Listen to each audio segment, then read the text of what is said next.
सामान्य सभामुख महोदय, तपाईँ यो बाल्नुभयो, किन बाल्नुभयो होला? खोइ अरू वक्ता बोल्दाखेरि बाल्नु भएन, समय बोल्नु भएन, मेरोमा किन बोल्नु के अरे समय भन्नुभयो, किन बाल्नुभयो, खोइ बुझिएन। मान्य सदस्य, परम्परा त्यस्तै रहेछ। परम्परा त्यस्तै हो। भेदभाव गर्ने परम्परा कायमै राख्ने, त्यो पनि ठिकै हो। सभामुख महोदय, सभामुख महोदय, यो देशमा सैकड़ों हजारौं पटक संसदको बैठक बसेको छ, तर आजको बैठक सारा नेपाली जनता, सम्पूर्ण सबै नेपाली जनता टकटकी लगाएर यो संसदप्रति हेरिरहेको छ। सारा नेपाली जनता, जनताको प्रतिनिधि, यो जुन संसदमा हामी राजनीतिक दलको रूपमा उपस्थित भएका छौं, जनताको प्रतिनिधि, तो राजनीतिक दलले आज यो ऐतिहासिक दिनमा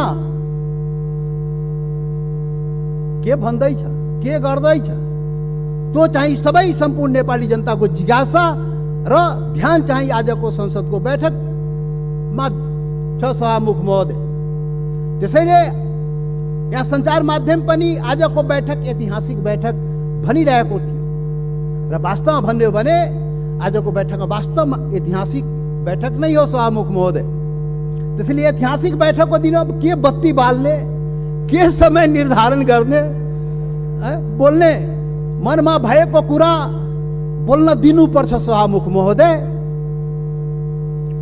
सभामुख महोदय, आजको सामान्य यो प्रस्ताव होइन। सभामुख महोदय, यो देशको भूमिको सवाल हो। देशको भूमि आफ्नो नेपालको नक्सामा राख्ने सवाल हो, त्यो प्रस्ताव आएको छ आज।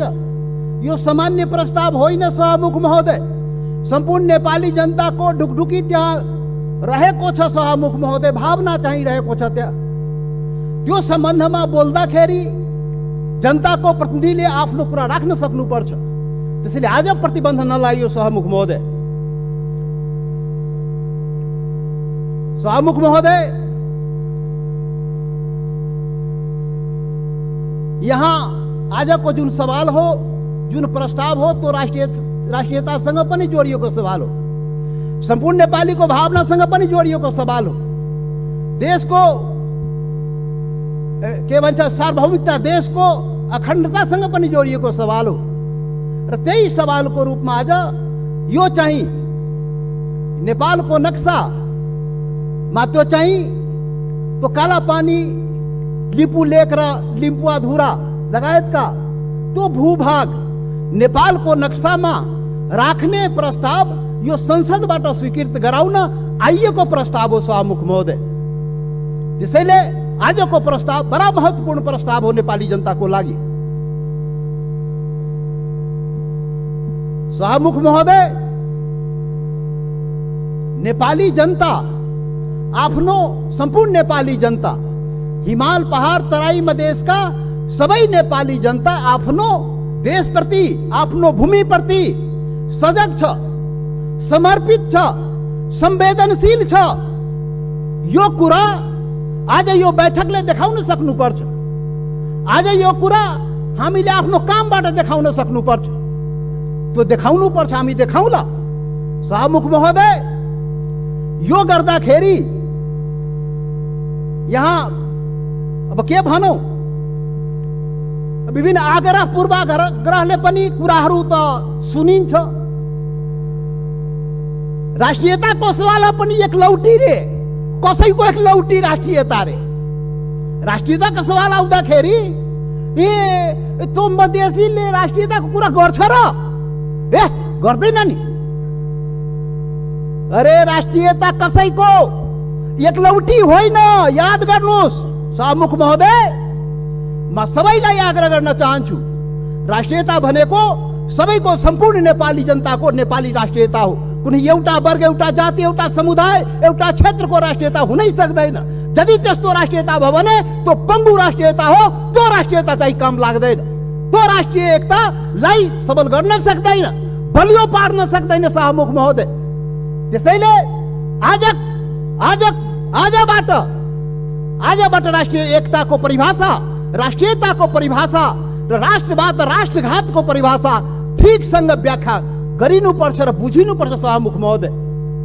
शाहमुख महोदय, म धेरै आज म केही कुरा राखौँला, समय अलि लिउँला तपाईँको, र यो पनि देश र जनताकै हितमा हुन्छ, राष्ट्रिय एकताकै लागि हुन्छ, राष्ट्रियताका लागि बलियो बनाउने काम हुन्छ, जुन आज म विचार राखिरहेको छु। शाहमुख महोदय, शाहमुख महोदय, यस्तो संवेदनशील घडीमा एकता देखाउने हो।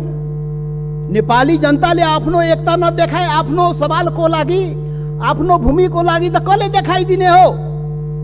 नेपाली जनताले नै देखाउने हो र नेपाली जनताको प्रतिनिधिमूलक संस्था, यो प्रतिनिधि सभाले देखाउने हो। शाहमुख महोदय, हाम्रा धेरै आउला यो संविधान संशोधनको कुरा आएको छ। यहाँ नक्सालाई लिएर त्यो चाहिँ संविधानमा, त्यो अनुसूचीमा संशोधन गर्ने प्रस्ताव आएको छ। शाहमुख महोदय, तो काला पानी लिपु लेक, लिम्पुवाधुरा सहितको भूमि त्यो नेपालको हो भनेर त्यो चुच्चो त्यो हुने गरी त्यो नक्सा चाहिँ संसदबाट पारित गराउन प्रस्ताव आएको शाहमुख महोदय। संविधान संशोधन गर्न प्रस्ताव आएको शाहमुख महोदय। शाहमुख महोदय मार्फत सम्पूर्ण देशवासीलाई थाहा छ यो संविधानको बारेमा। यो संविधानको बारेमा हाम्रा आफ्ना रिजर्वेसनहरू रहेको छ। यो संविधान पूर्णता पाएन। यो संविधान सबैको हुन सकेन। यो संविधान हिमाल, पहाड, तराई, मधेसका सबै जनताको हुन सकेन। आदिवासी जनजाति शेर्पा, तामाङ, राई, लिम्बू, गुरुङ, भोटे, मगर, नेवारको हुन सकेन। मधेसीको हुन सकेन, थारूको हुन सकेन, दलितको हुन सकेन, शोषण उत्पीडन परेको जनताको हुन सकेन। उसले आफ्नो भावना राखिरहेको छ, रिजर्वेसन राखिरहेको छ। यो हाम्रो पनि संविधान हुनु पर्यो, हाम्रो लागि पनि बनाइदिनु पर्यो, त्यो प्रावधान हाम्रो लागि पनि राखिदिनु पर्यो। त्यो संविधान संशोधनको जब जब कुरा आउँछ हामीले राख्ने गरेका छौँ। शाहमुख महोदय, आज पनि संविधान संशोधनकै सवाल आएको छ। प्रधानमन्त्रीजी, शाहमुख महोदय, तपाईँ मार्फत प्रधानमन्त्री सौभाग्य आज बसिराख्नु भएको छ, प्रत्यक्ष रूपले सुनिराख्नु भएको छ। हामी त्यो संशोधनको जब कुरा आउँछ संविधानको, त भन्दाखेरि नै हामी भनेको थियो यो सबैको लागि संविधान बनाउनुहोस् है। विगतमा त्यत्रो आन्दोलन भयो, यो देशका आदिवासी जनजाति, मधेसी, थारू लगायत दलित सबैले आन्दोलन गरेको छ। त्यो संविधानमा सबैको भावना राखियोस् है हामी भनेका थियौँ। तपाईहरू सहमति गर्नुभएको थियो। शाहमुख महोदय, यो देशको ठुला पार्टी कांग्रेस, कम्युनिस्ट, माओवादी जतिका के भन्छ एमाले, माओवादी सबैले सहमति गरेका थियो। यस्तो संविधान बनाइन्छ र अब यो मुलुकमा विभेद हुँदैन। अब संघीय लोकतान्त्रिक गणतन्त्र आउँछ, सबै नेपाली बराबर हुन्छ, कुनै समुदाय, कुनै वर्ग, कुनै क्षेत्रप्रति केही अन्याय हुँदैन भनेर भनिएको थियो, सम्झौता गरिएको थियो। तर बन्दाखेरि त्यो भएन। त्यो पीडा त भन्न पाइन्छ नि अहिले संविधान संशोधन गर्ने बेलामा। हामीले त भने हो शाहमुख महोदय, जब प्रधानमन्त्रीले नक्सा बनाउनु भयो हामीले भनेको थियौँ राम्रो गर्नुभयो। नेपालको भूमि फिर्ता ल्याउने कुरा जुन गर्नुभयो, नक्सा बनाउनु भयो, राम्रो गर्नुभयो। सर्वदलीय बैठकमा हामी सबैले एकमतले सरकारलाई, प्रधानमन्त्रीलाई हामी भन्यौँ तपाईँ अगाडि बढ्नुहोस्, यो चाहिँ भूमि चाहिँ नक्सा बनाएर मात्रै हुँदैन, फिर्ता ल्याउने पनि कुरा गर्नुहोस् है प्रधानमन्त्रीजी। नक्सा बन्यो। आज संसदबाट के भन्छ संविधान संशोधन समेत गराएर अनुसूचीमा राख्ने कुरा भयो। जब संविधान संशोधनको सवाल आउँछ त्यति बेला हामीलाई त्यो पीडा हुन्छ, किनभने यो संविधानको लागि, यो संविधानको अपनत्वको लागि सैकड़ों जनता चाहिँ जान गुमाएको छ, बलिदान दिएको छ। शाहमुख महोदय, त्यो पनि राष्ट्रियता हो, त्यो पनि नेपालको जनताको राष्ट्रियता हो, त्यो पनि आफ्नो हक अधिकारको लागि जान गुमाएको छ, संघर्ष गरेको छ, आन्दोलन गरेको छ शाहमुख महोदय। त्यसैले शाहमुख महोदय, जब संशोधन कुरा आउँदाखेरि त्यो कुरा पनि हामी राख्ने गरा। त्यसैले हामीले भनेका थियौँ शाहमुख महोदय प्याकेजमा ल्याइदिनुहोस्, यो त्यो कुरा पनि ल्याइदिनुहोस् न, जो हामीले उठाएका सवालहरू पनि त्यो पनि ल्याइदिनुहोस् न, सँगसँगै ल्याइदिनुहोस् न। अनि राम्रो हुन्छ। अनि राष्ट्रिय भूमि मात्र होइन, जनता पनि राष्ट्रियता हो नि त। भूमि मात्रै होइन, जनता समेत, भूमि र जनता मिलाएपछि राष्ट्रियता हुन्छ। जनताको सवाल पनि ल्याइदिनुहोस् न भने आग्रह गरे हो, बिन्ती गरे हो शाहमुख महोदय। तर खोइ आएन। मजबुरन हामी चाहिँ छुट्टै के अरे प्राइभेट बिलको रूपमा यहाँ ल्याउनु पर्यो सभामुख महोदय। अब पछि विचार होला सायद।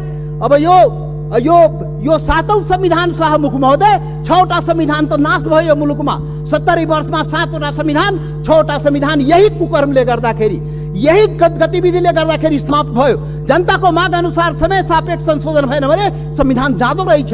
त्यसैले यो 7औं संविधान, संघीय लोकतान्त्रिक गणतन्त्रको संविधान बडा मेहनतले, त्याग बलिदानले नेपाली जनताले ल्याएको छ। त्यसले यो संविधानको रक्षा हुनुपर्छ। रक्षाको लागि त्यसमा समय सापेक्ष जनताको माग अनुसार सुधार परिवर्तन गर्नुस्।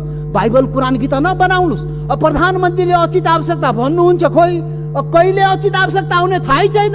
अब खोइ कसरी हुन्छ हो, त्यो भएन सभामुख महोदय। त्यसैले आजको दिनमा त्यो याद गर्न, रिमाइन्ड गर्न खोजेको, सम्झाउन खोजेको यो संविधान संशोधनको सवाल आउँदाखेरि त्यो जनताको, त्यो हिमाल पहाड तराई मधेसका जनताको भावनालाई पनि सम्झिदिनुस्। सम्पूर्ण म भने थिएँ पहिलो दिनमा, पार्टी ठुलो भयो, दिललाई ठुलो बनाउनुस् प्रधानमन्त्रीजी भने थिए, प्रचण्डजी भन्ने थिए। तपाईँ दुईजना शीर्ष नेतालाई दिल ठुलो बनाउनुस्। त्यो दिलमा सम्पूर्ण नेपालीलाई समेट्नुस्। हिमाल पहाड तराई मधेसका सबैलाई समेट्नुस् र सबको नेता बन्नुस्, सबको संविधान बनाइदिनुस्। त्यो भने थिए, तर आजसम्म त्यो काम भएन। अब होला कि आज जुन यो संवेदनशील समयमा पनि हामीले कुरा उठाइरहेकोमा अब हुन्छ।